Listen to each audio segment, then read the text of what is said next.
बोलो विष्णु भगवान की जय। कार्तिक माह महात्म्य अध्याय 10।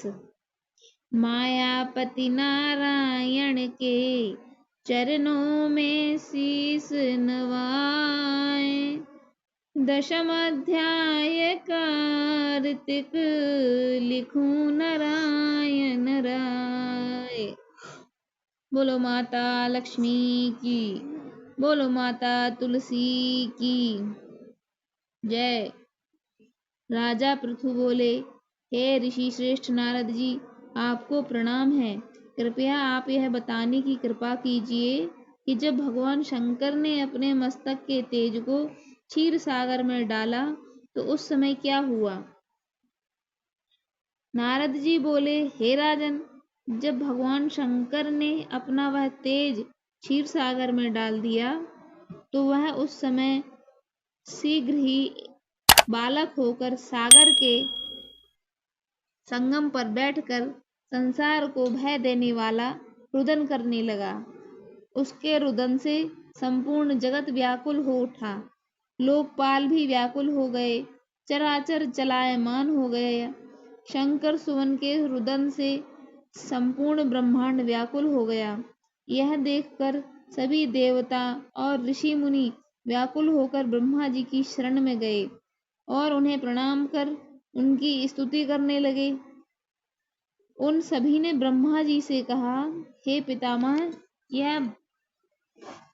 यह तो बहुत ही विकट परिस्थिति उत्पन्न हो गई है। हे महायोगिन, इसको नष्ट कीजिए। देवताओं के मुख से इस प्रकार ब्रह्मा जी सुनकर ब्रह्मा जी सत्यलोक से उतरकर उस बालक को देखने के लिए सागर तट पर आए।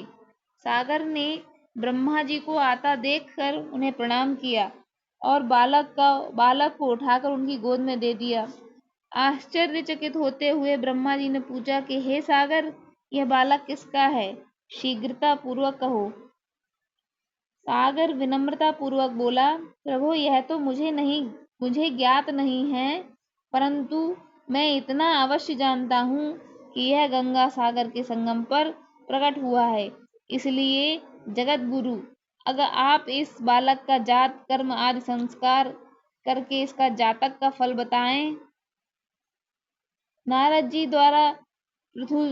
जी राजा पृथु से बोले, सागर ब्रह्मा जी के गले में हाथ डालकर बार बार उनका आकर्षण कर रहा था।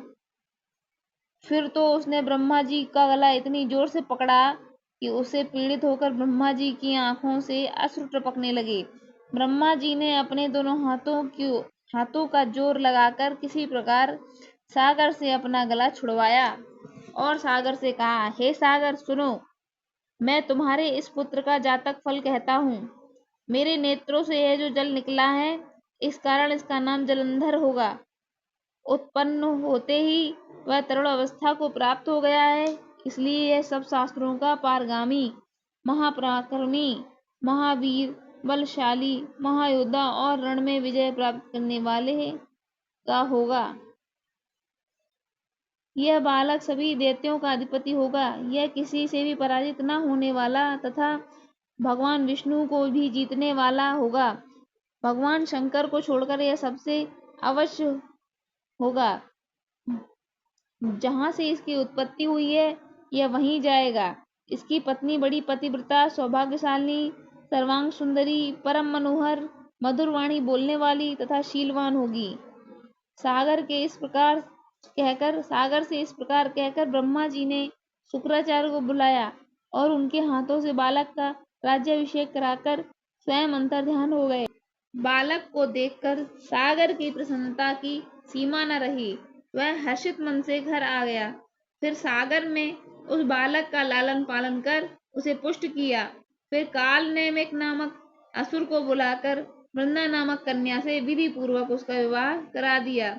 उस विवाह में बड़ा उत्सव हुआ। श्री शुक्राचार्य जी के प्रभाव से पत्नी सहित निरंतर दैत्यों का राजा हो गया। बोलो कृष्ण भगवान की जय। बोलो राधा रानी की जय। इस प्रकार 10वां अध्याय पूर्ण हुआ। अगर आपको मेरी ये वीडियो पसंद आई हो तो इसे लाइक, शेयर और सब्सक्राइब जरूर कीजिए। सब्सक्राइब करने के लिए बेल आइकन को जरूर दबाइए। धन्यवाद।